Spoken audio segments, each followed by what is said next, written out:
국제구국연대 캐나다 대표 이경복입니다. 태국기 애국동포 김경숙입니다. 안녕하세요. 안녕하세요. 오늘은 2018년 4월 1일 일요일, 오늘이 부활절 주일이네요. 오후에 캐나다 토론토에서 말씀드립니다. 오늘 교회 다녀오셨어요? 네네. 목사님 좋은 말씀 들었고요. 네. 지난 세 차례에 걸쳐서 제가 말씀드렸는데, 첫째 프로그램에서는 대한민국은 친미 반공 국가로서 건국돼서 안보와 번영을 이룬 아주 성공적인 모델이다. 그리고 두 번째는, 근데 문재인 정권 집권으로 급격히 나라가 종북화, 공산화되어가는 수순을 밟고 있다. 그리고 셋째 번 프로그램에서는 국가 안보의 핵심인 한미 동맹이 파기될 위험에 처해 있다.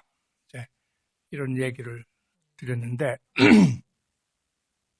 그래서 지금 그 대한민국의 위기에 아주 직접적인 원인이 문재인 정권이거든요. 그래서 제 생각에는 이 정권에 대해서 특단의 국민적 조치가 필요한 것 같아요. 그래서 그에 대해서 말씀을 드리고자 합니다. 왜 특단의 조치가 필요하냐? 법적으로, 정치적으로 책임을 물을, 이 정권에게 책임을 물을 중대하고 명백한 사유가 발생하고 있기 때문에 특단의 조치가 필요한 거거든요. 그래서 그 사유를 제 나름대로 한 10개로 요약해 봤어요. 그래서 이제 그 10가지를 간단히 설명을 드리겠는데, 맨 먼저 이유는 이 문재인 정권이 무효한 탄핵으로 말미암아 보궐선거를 통해서 피선된 정권이거든요. 그래서 이 탄핵이 무효라는 관련해서 말씀드리자면, 별도로 제가 시간을 한 프로그램을 내겠습니다. 근데 여하간에,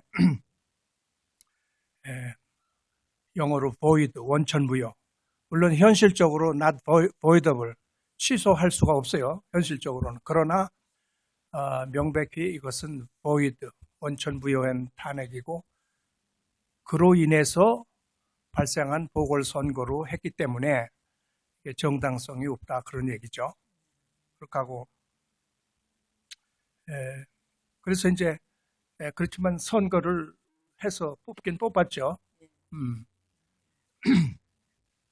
탄핵은 무효일지라도 선거는 법에 따라 국민들이 다 참여했으니까 유효한 거 아닌가요? 그렇죠. 일견 보면은 탄핵은 탄핵이고, 또 선거는 선거니까, 선거에 국민이 다 참여해서 했으니까, 그것 선거 자체도 무효라고 할 수는 없는 거죠. 근데 원래 민주주의를 하고 있잖아요. 근데 원래 디모크라시라는 것은 처음에 우리 번역이 잘못되어 있어요. 디모크라시는 그 아이디올로지가 아니거든. 이념이 아니고 방식이에요, 방식. 그러니까 나라를 운영하는 방식이기 때문에 민주주의가 아니라 사실 민주제도라고 번역했어야 그래요. 그건 뭐냐 하면은 군주제도와 달리 민주주의는 국민들이 주권을 가지고 있잖아요. 주인이잖아요. 그 주인 행사를 하는데 국민이 다 직접 민주주의 참여할 수는 없고 대표자를 뽑아서 국가를 운영하는데 그 대표자를 뽑는 행위가 선거란 말이에요. 그래서 민주제도의 핵심이 선거인데 따라서 선거가 공정하고 올바라야 돼요. 그래서 선거가 올바르고 공정하려면은 우리가 지도자를 뽑을 적에 우리의 대표를 뽑을 적에 우리가 판단할 수 있는 적절한 시간이 필요해요. 예? 그래서 이제 지난 경우 같으면은 2017년 12월에 원래 선거를 하게 돼 있는데 탄핵되는 바람에 5월에 했죠. 근데 선거를 해야 될 국민들이 충분한 시간을 두고 생각을 해야 되는데 그 시간 여유가 없었단 말이에요. 첫째. 그리고 둘째는 이 국민들이 대표를 선택할 적에는 올바른 정보에 근거해서 판단을 해야 된다 이거예요. 그죠? 그래서 올바른 정보를 받는 것이 그 디시전 메이킹의 아주 중요한 요소예요. 그죠? 그래서 이제 아까 말씀드린 대로 선거가 미리 예견되어 있기 때문에 국민들이 몇 달 뒤에는 내가 선거를 할 거니까 미리 판단을 하고 있다가 딱 선거가 공표되면은 그로부터 뭐 6주, 7주 이내에 투표가 이루어지는데 그 기간 동안에는 대표자가 되겠다는 사람이 국민들한테 나는 이런 사람이고 이런 하겠다고 공약을 발표하면 그때 이제 국민들이 좀 더 가까이 선택할 기간이 가까워지니까 긴장해가지고 들어서 누구를 찍어야 되겠구나 해서 추저하는 거란 말이에요. 그런데 그래서 그때 중요한 것이 뭐냐면 인포메이션이 정확해야 돼요. 그죠? 그런데 지난 경우에 뭐 다들 국내에서 마찬가지 얘기했지만은 정확한 인포메이션이 아니라 페이크 뉴스, 가짜 뉴스가 범람했단 말이에요. 그러니까 informed decision을 해야 되는데 misinformed decision, 왜곡된 정보에 의한 결정, 또 disinformed decision, 허위 정보에 의한 decision이 되고 말았어요. 왜? 거짓말, 허위 근거에 의해서 결정하게 만들었으니까 이 민주주의의 본 뜻이 훼손된 거예요. 그렇죠. 네, 그런 의미에서 선거를 했어도 올바른 선거를 안 한 거고, 그거라 이제 뭐 어느 나라건 정도 차이는 있지만 다 그건 있죠. 근데 지난번에 한국에서 있던 보궐선거는 이건 터무니없이 잘못된 선거, 당초 본질적으로. 그런데다가 또 두 번째 제가 지적사항은 부정선거를 했잖아요.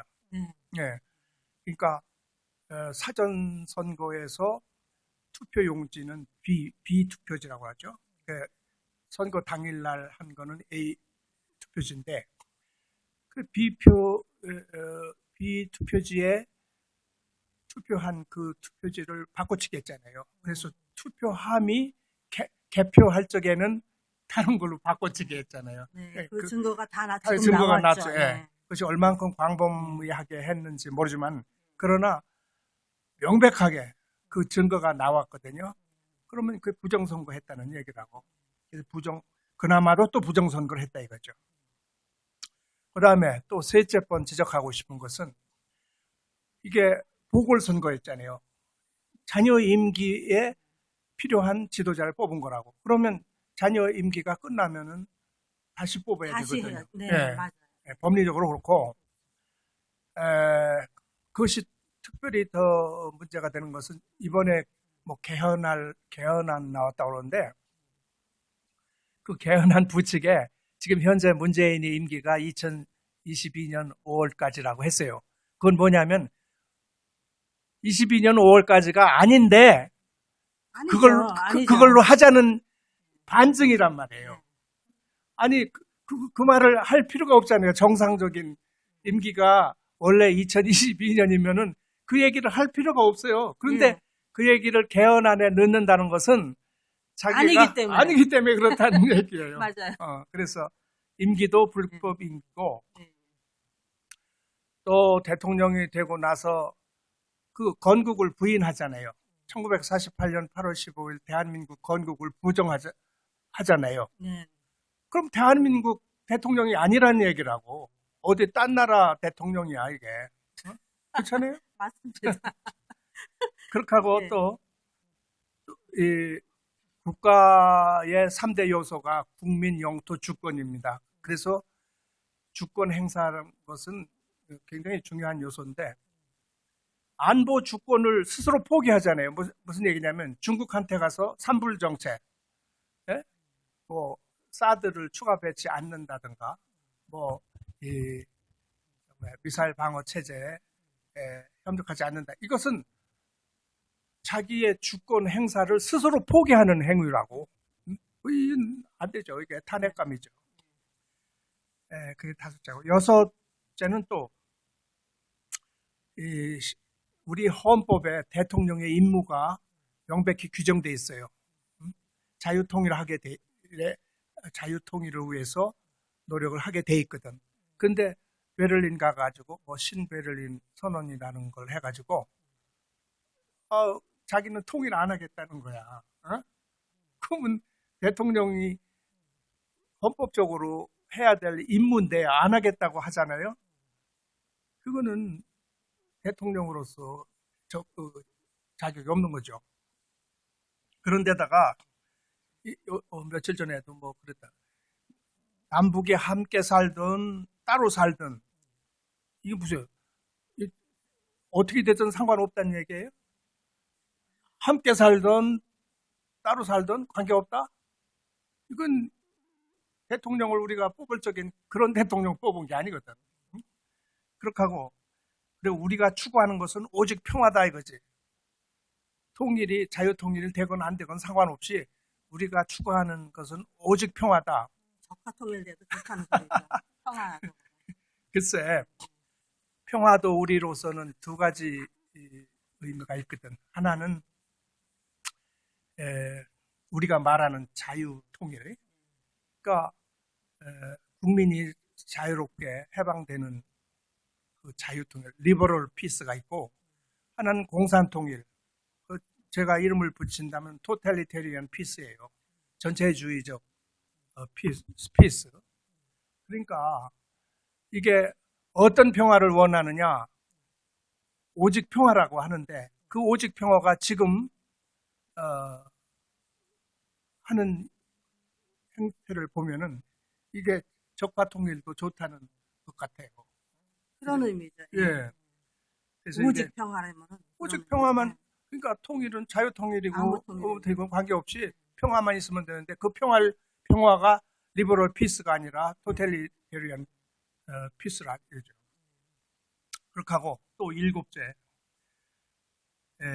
북한 문란 행위. 그러니까 요새 과거사 진상조사위원회인가 그런 걸 만들어 가지고 민간 단체로 하여금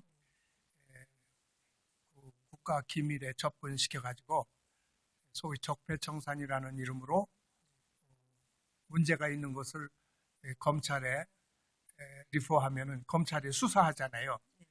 그러니까 그런 진상조사위원회가 역할을 하려면은 법률적으로 정당화된 조직이어야 되거든요.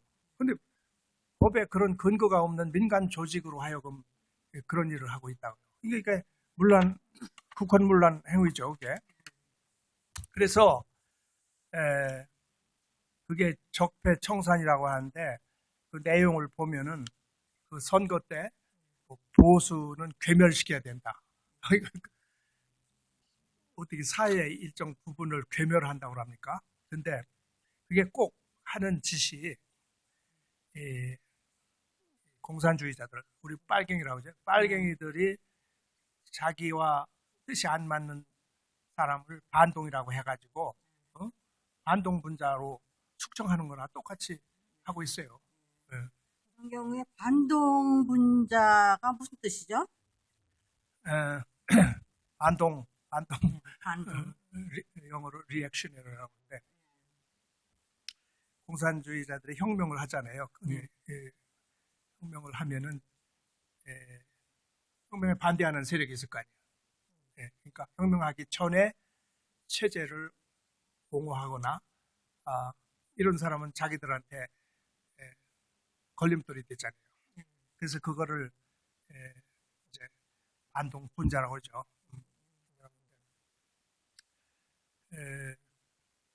그래서 이게 자기들이 한 게 촛불혁명이라고 그러는데, 그래서 총리라는 사람이 이낙연이 이 사람이 공직자들은 촛불혁명의 명령을 받드는 도구가 되라고 그런 얘기를 했다고 그래요. 그러니까 공무원들 보고, 공무원은 원래 국민들을 위해서 봉사한 공복이거든.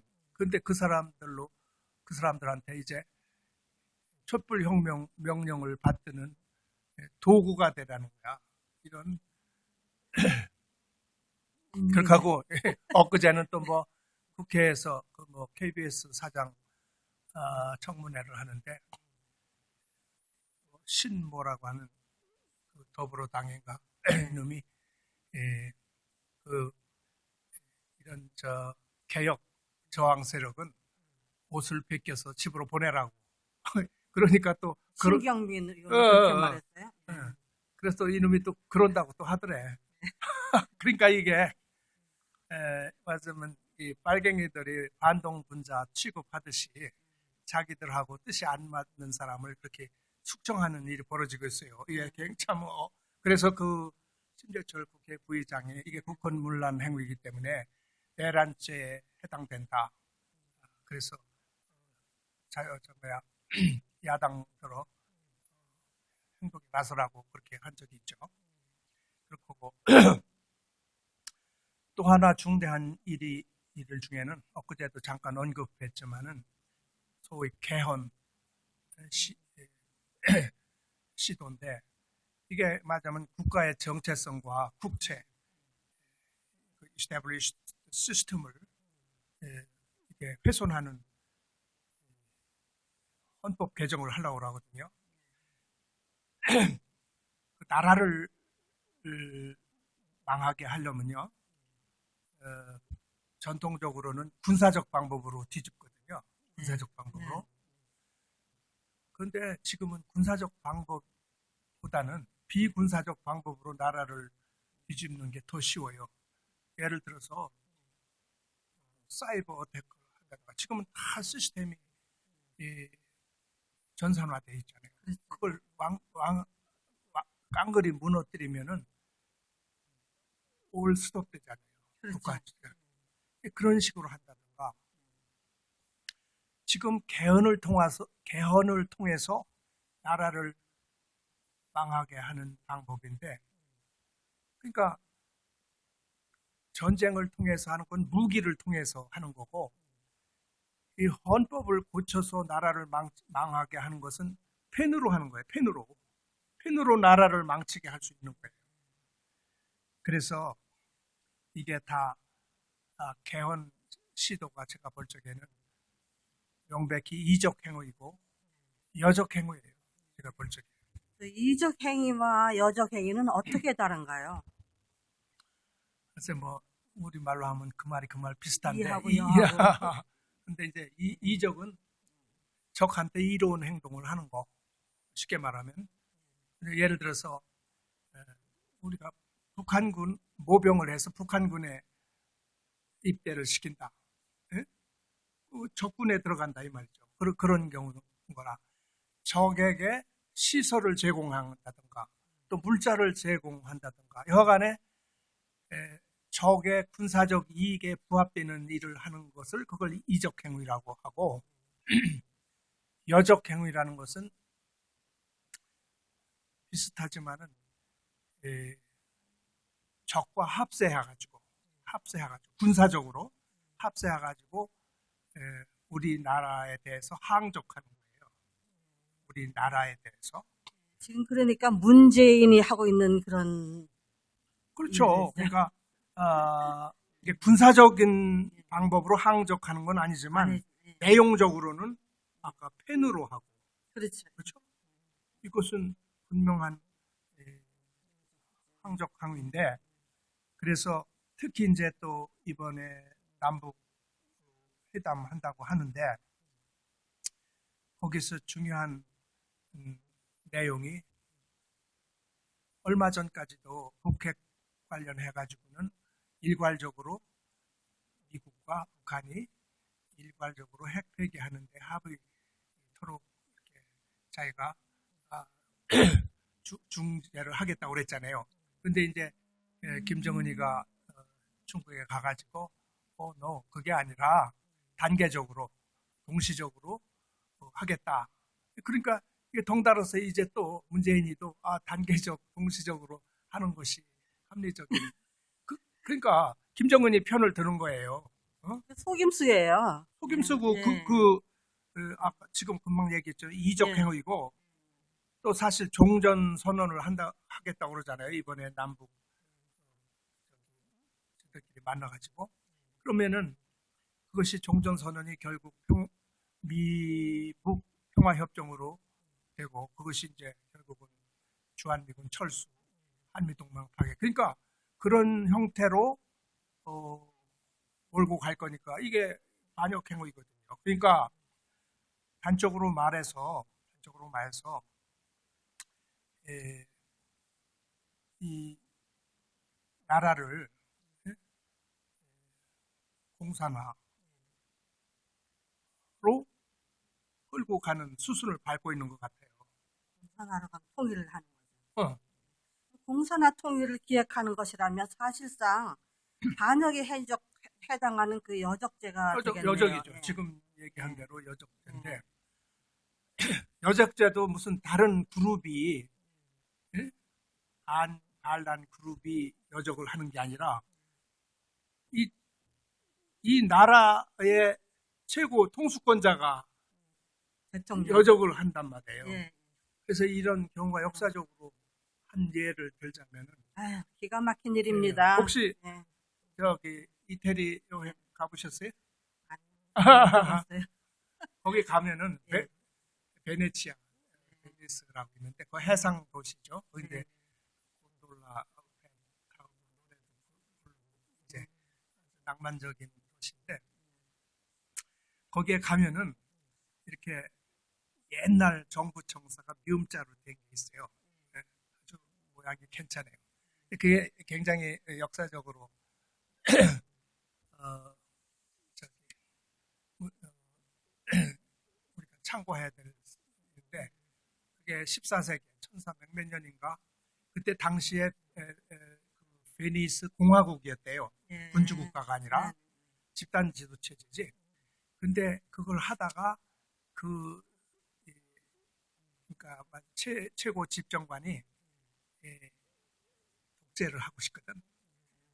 군주 제도로 하고 싶거든. 공화제를 안 하고. 그래서 그 시민 동기를 선동해가지고 그렇게 하려다가 미수에 그쳤어요. 그래가지고 그래서 이제 그 집정관들이 거기서 이제 이 친구를 참수 목을 쳐가지고 거기서 이제 그 집정관의 한 사람이 창 끝으로 참수된 머리를 찍어가지고 발코니에 올라가서 시민들한테 나라를 배반한 이런 인간은 이런 식으로 정의가 구현된다고 했다는 거기에요. 그래서 그 얘기를 들으니까 아주 썰렁하더라고. 그 관광 가가지고. 근데 이렇게 반역죄는 한국에서도 반역죄는 형법의 사형이에요. 최고. 이거 지금 그 누구야 시진핑이 이놈도 지금 그 짓 했잖아요. 네, 그렇죠. 예. 그러니까 집단 지도 체제를 사실 1인 독재 체제로 만들었다고요. 그러니까 이놈도 이거 역사적인 고증을 참고해야 돼요. 그런 맥락에서 이 반역죄가 얼마나 무서운 것인가. 국가 권력이 나서서 국가 권력을 쥔 사람이 반역을 할 경우에 어떠한 처벌이 기다리고 있다는 것을 문재인이도 참고해야 돼요. 교훈으로 삼아야죠. 그렇게 하고 이제 최종적으로 제가 짚어야 될 10번째 조항. 이게 요새 자기들 말대로 촛불혁명이라고 그러잖아요. 혁명했다고. 이 혁명이라는 것은 이 헌법 테두리를 벗어난 행위를 했다는 그런 얘기거든요. 예. 그래서 헌법의 범위를 벗어나서 여전까지 있던 사회 제도나 시스템, 그 조직을 근본적으로 급격히 고치는 일이에요. 그러니까 전에 있던 그 국가 체제의 연속성을 끊어버리는 거죠. 새롭게. 이제 그래서 우리도 4.19 혁명이니 5.16 혁명이니 뭐 그러잖아요. 예. 그게 뭐냐면 그 전에 있던 제도나 이런 불합리한 것을 끊어버리고 새롭게 한다는, 그래서 자기들이 혁명이라고 이렇게 말을 하는 거거든요. 네. 근데 이게 촛불이 무슨 명분으로 혁명이야, 혁명이. 그런데 그 4.19는 왜 혁명이라고 하고 5.16은 왜 쿠데타라고 하죠? 그래서 이제 쿠데타나 혁명이나 예. 헌법을 위반해서 일으킨 것이라는 점에서는 같은데, 예. 쿠데타는 그 결과가 실패로 끝났거나 네. 그 종말이 안 좋았을 때 그냥 쿠데타라고 후세 사람들이 하고, 네. 혁명은 같은 쿠데타이지만은 그렇게 봉기한 뜻이 나중에 정당화 됐을 경우에, 그러니까 성공한 케이스네요. 그러니까. 성공한 케이스죠. 그래서 예, 혁명이라고 하죠. 네. 그래서 그런데 이제 그러니까 그래서 요새도 왜 태극기 집회 하면은 그 서석구 변호사가 예. 촛불이 무슨 혁명이냐, 예. 반란이지 예, 예. 그러잖아요. 그게 예, 무슨 얘기냐면은 혁명은 우리가 비유합시다. 이 4.19는요, 독재를 무너뜨렸다는 점에서 헌법을 어기면서 했지만은 그러니까 혁명이다. 반독재 했으니까. 독재 체제를 무너뜨린 건 사실이거든요. 네. 그런데 아까 얘기한 것처럼 결과가 아무것도 아니었어요. 저도 그 4.19 때 이제 중학교 다녔는데, 처음에는 그게 뭐 4.19 뭐 학생 그랬는데, 나중에는 너도 나도 없이 다 데모 나오는 거예요. 뭐 중학교 어디서는 국민학교 애들까지 데모 천국이라. 그래서 저는 국민학교였었어요 그때. 예. 그래서 이제 하도 데모가 많으니까 예. 데모하지 말자는 데모까지 했잖아요. 그래서 예. 아주 난장판이었거든. 예, 그때. 그래서 그것이 의거지. 그 예. 독재를 무너뜨렸다는 점에서는 의거인데 의거로 끝이고 결과가 아무것도 아니었잖아요. 예? 더군다나 그로 말미암아 이 안보가 아주 어렵게 됐잖아요. 그래서 이제 5.16이 일어났는데, 5.16은 명분이 독재를 무너뜨리자는 명분이 아니고 무능, 반부패, 무능에 대한 봉기였거든요.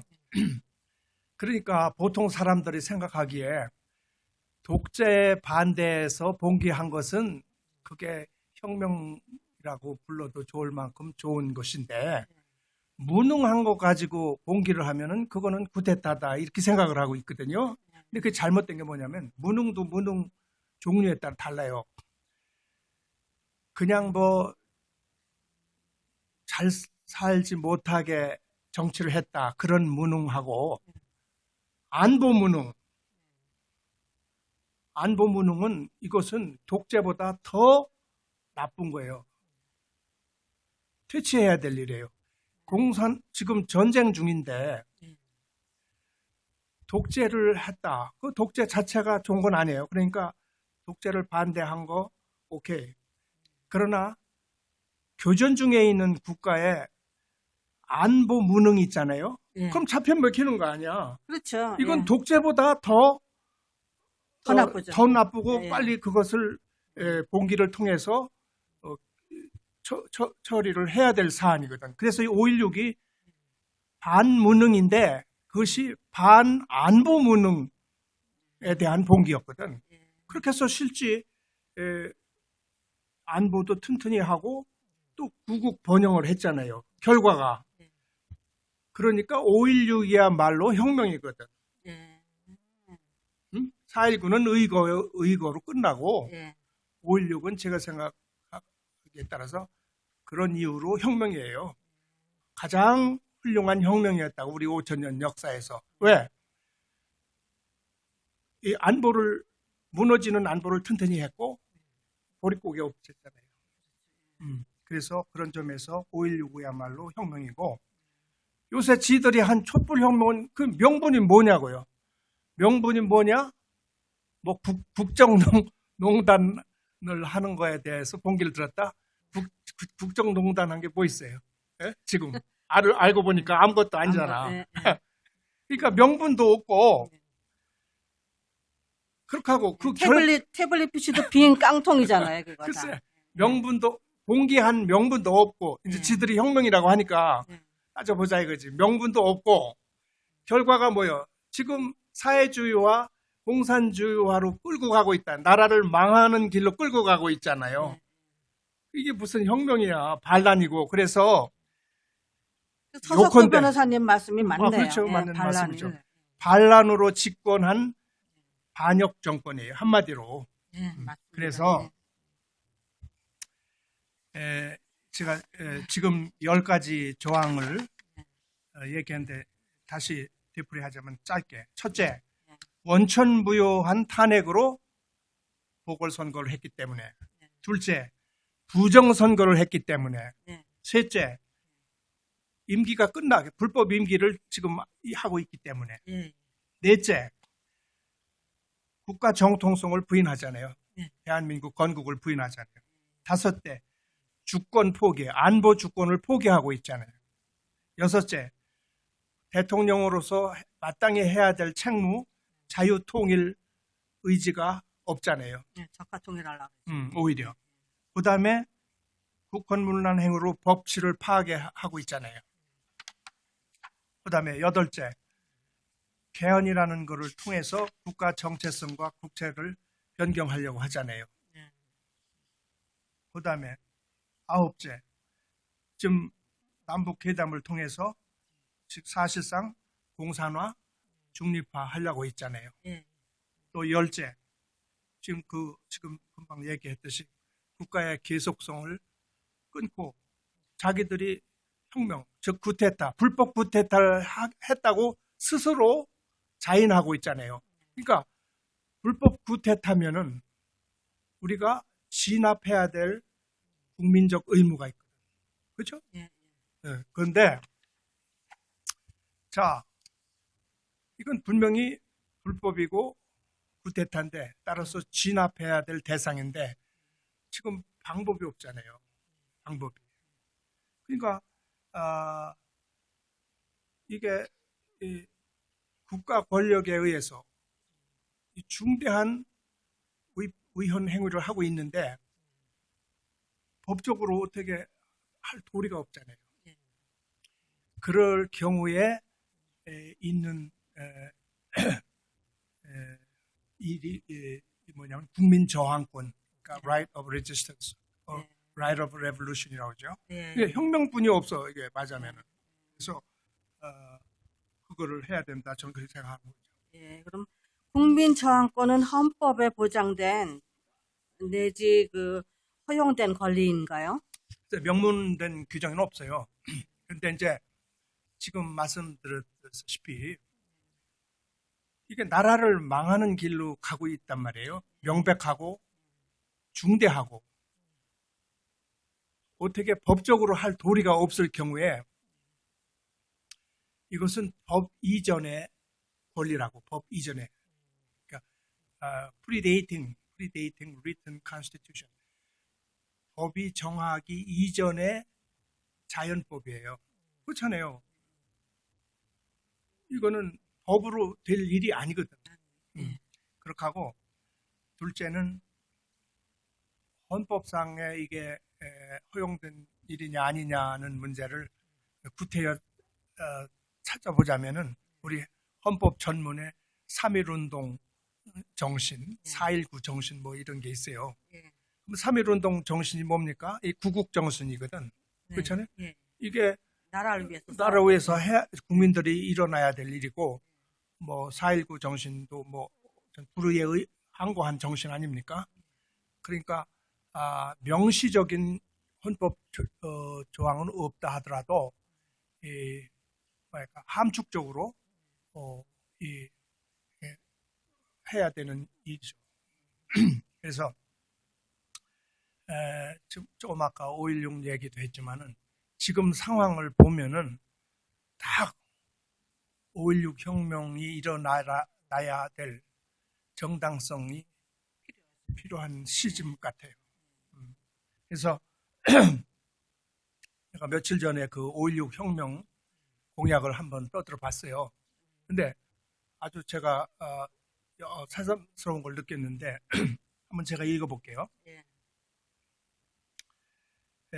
이게 전문이 부패하고 무능한 현 정권과 기성 정치인들에게 이 이상 더 국가와 민족의 운명을 맡겨둘 수가 없다. 아까 얘기했죠. 무능하다는 것은 특히 안보 무능, 그죠? 맡겨둘 수 없다. 지금 말하면 반란으로 집권한 반역 정권에게 이 이상 국가와 민족의 운명을 맡겨둘 수 없잖아요. 없죠. 응, 안보가 최고죠. 응. 그래서 그 군사혁명위원회 그 혁명 공약 첫째가 뭐냐면 이렇게 돼 있어요. 반공을 국시의 제1의로 삼고, 그렇죠? 예. 딱 맞는 말이죠. 그렇죠. 예. 지금까지 형식적이고 구애만 그친 반공 태세를 재정비 강화할 것입니다. 지금 딱 해야 될 일이에요. 예. 둘째, 유엔 헌장을 준수하고 국제협약을 충실히 이행할 것이며 미국을 의시한 자유방과 유대를 더욱 공고히 할 것입니다. 지금 해야 될 일이에요. 네, 미국을 맞아요. 의시한 자유방 국가의 유대를 더욱 공고히 해야 할 시점이라고 지금이. 또 셋째, 이 나라 사회의 모든 부패와 구악을 일소하고 퇴폐한 국민도의와 민족정기를 다시 바로잡기 위하여 청신한 기풍을 진작할 것입니다. 지금 딱 맞네. 이 지경이에요. 그러니까 5.16 당시의 이 분위기, 이 환경과 똑같아요. 제 생각에 뭐 다시 국민 저항권 행사를 위해서 혁명을 누가 하든지 혁명 공약 뭐 따로 만들 필요도 없을 것 같아요. 5.16 혁명 공약 그대로 글자도 안 바꾸고 그냥 해도 될 것 같아요. 저희가 하면 안 될까요? 5.16 혁명은 박정희 대통령 같은 분이 있어서 가능했는데요. 지금 군내에 그럴 만한 지도자가 있을까요? 제가 어떻게 알겠어요. 그럼 저희가 해야죠. 나서서. 근데 그런 얘기 들어보니까 그렇다고 하더라고요. 예. 군도 이제 이 정권이 들어서 가지고 그럴 만한 기풍이 있는 제대로 된 군인은 전부 전역시키거나 해가지고 지금 별다른 애들이 전부 그 현 정권에 붙어서 그럴 애들뿐이 없대요. 다 자기 편으로 만들었네요. 그러니까. 그래서 뭐 사실은 어떻게 되는지 모르지만은 예.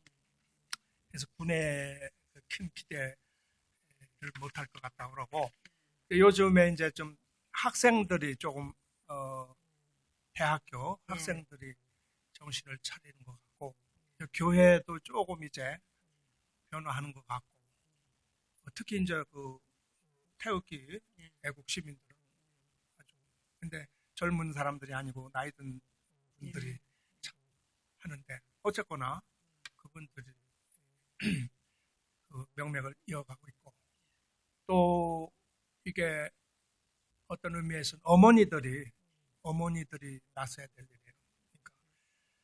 그러니까 나라도 그렇지만 특히 이 나라의 근간은 국민이고 국민의 근간은 가족이고 가족의 사실상의 영향력이 가장 많은 존재가 어머니거든요. 네. 어머니들이 나서야 되는데 제가 듣기에 어머니들도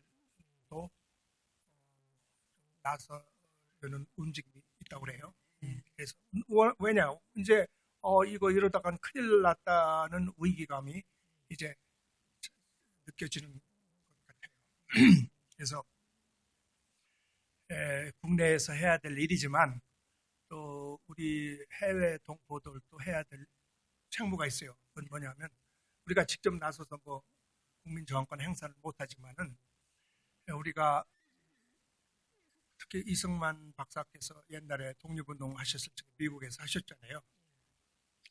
그때 하신 방식 말하자면은 국민들에게 이 독립의 당위성을 알리고 또 미국 조야에 미국 정부나 국민들에게 그런 필요성을 알리는 홍보 활동을 하고 그랬잖아요. 그와 똑같이 우리 지금 해외에 있는 동포들도 이런 국민 저항권 행사가 왜 필요한지 그 당위성을 지금 이 방송을 통해서 하는 것과 마찬가지로 계속해서 해서 계몽시키고 우리는 우리 현지에 있는 우리 정부, 캐나다는 캐나다 정부, 미국 정부, 호주 정부, 독일 정부 각 정부한테 피티션을 해서 청원을 해가지고 그 분위기와 바꿔서 국내에서 일어나야 할 국민 저항권을 행사를 이렇게 고취시켜야 되겠죠. 그럼 청원 내용의 골자는 무엇이었죠? 그래서 지금 우리 국제구국연대가 청원 내용을 지금 드라프트 해가지고 문안 수정을 하고 있어요. 그래서 이제 중요한 내용은 북한의 김정은에 관한 거하고 남한의 문재인에 관한 겁니다. 요컨대는. 그래서 첫째, 그러니까 북한 김정은과 남한의 문재인이 공모하는 속임수에 속지 말아라. 지금 뭐 미국도 다 알고 있잖아요. 서로 사실상 공모하고 있다는 것을. 그래서 리마인드 시키면서 첫째, 반인도 반인륜 범죄자인 김정은을 그렇죠? 반인도 범죄자라는 것은 그래서 유엔에서 확인된 사실이고 지금 핵 가지고 행패 부리는 것이 일종의 테러니까 이를 국제 테러범으로 지정해서 조속히 제거하라. 그러니까 국제 테러리스트, 인터내셔널 테러리스트로 지정되면은 그것은 제거의 대상이 되거든요. 군사적 제건 어떤 형태라든지 제거의 대상으로 만들어야 되죠. 둘째는 그 반인도 범죄 집단인 북한 정권을 김정은은 개인으로서의 테러리스트고 북한이라는 정권은 소위 국가 형태를 갖춘 테러 집단이거든. 그래서 집단을 테러 집단으로 지정해서 조속히 제거하라. 그렇죠? 테러 집단이니까 그건 제거의 대상이 된단 말이에요. 그것이 북핵 문제건 북한 인권 문제건 간의 영구적인 해결책이거든요. 그렇게 하라는 거고.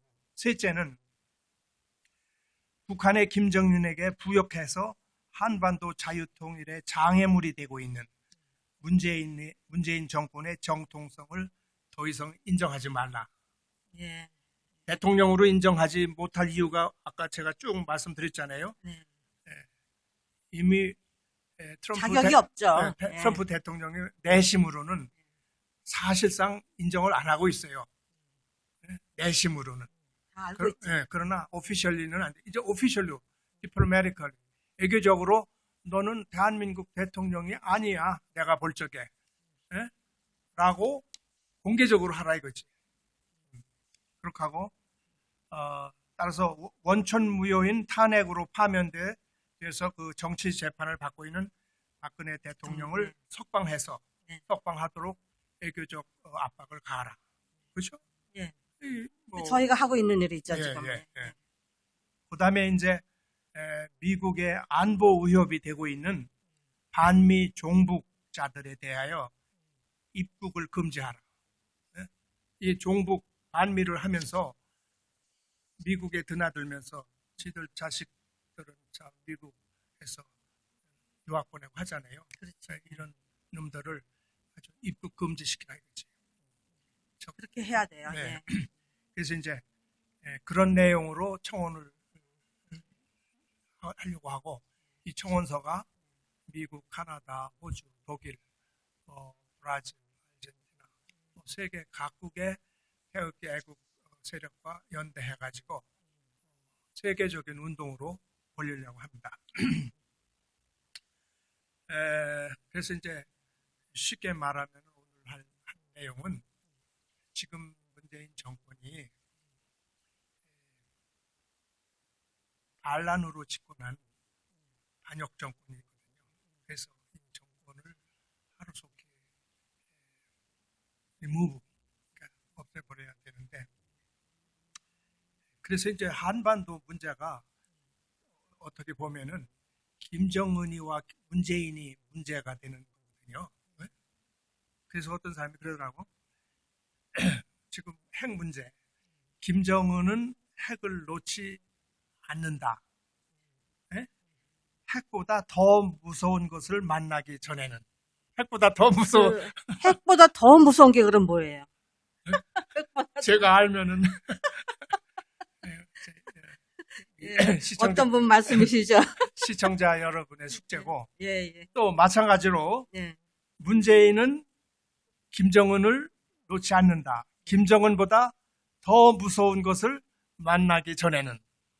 아니, 김정은보다 더 무서운 건 또 뭐죠? 그것도 숙제예요? 숙제입니다. 한 가지 예. 클루를 드리겠습니다. 이제 예. 지금도 있는지 모르겠는데, 옛날에 저 국문학교 때 국어책에 호랑이와 곶감 얘기 있잖아요. 호랑이가 내려와서 어린애가 우는 집 앞에 가만히 들으니까 애가 우는데 엄마가 호랑이 왔다고 해도 어린애가 울음을 안 그치잖아요. 예. 호랑이도 안 무서워하는 거야. 예, 그러니까 저도 기억나요. 그런데 곶감이라고, 곶감 있다고 하면 어린애가 딱 울음을 그치잖아요. 그러니까 예. 호랑이 생각에 곶감이라는 건 호랑이보다 자기 더 더 무서운 거보다 그래가지고 그냥 도망갔다 오잖아요. 예, 예. 그러니까 이 김정은이가 핵보다 더 무서운 게 무엇일까? 바로 트럼프 같은데요. 아니에요? 문재인이가 예. 김정은보다 더 무서운 게 무엇일까? 이를테면 곶감인데, 구체적으로 곶감이 뭔가, 그건 뭐 시청자 여러분의 판단에 맡기고, 오늘이 그 4월 1일, 오늘 마침 부활절 주일 오후인데, 오늘 부활절 성스러운 날에 좀 다소 정치적인 말씀을 드려서 어떻게 생각하실지 모르지만,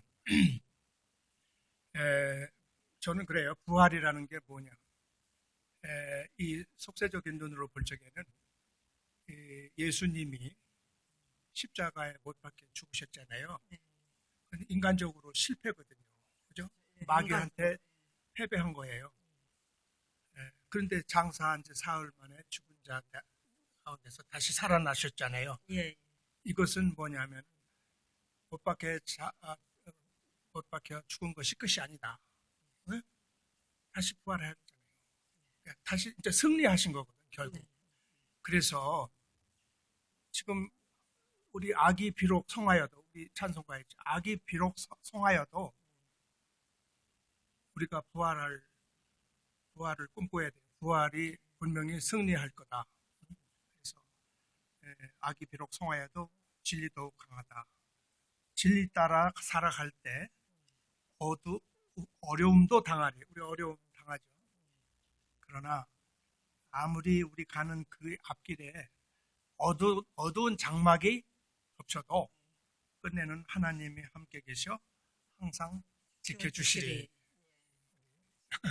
네, 오늘 제가 교회에서 찬송가를 들으면서 예, 언젠가 저희도 부활할 거예요. 그래서 용기를 잃지 마시고 희망을 가집시다. 우리 파이팅이라고 그러나 취해 한번 할까요? 화이팅!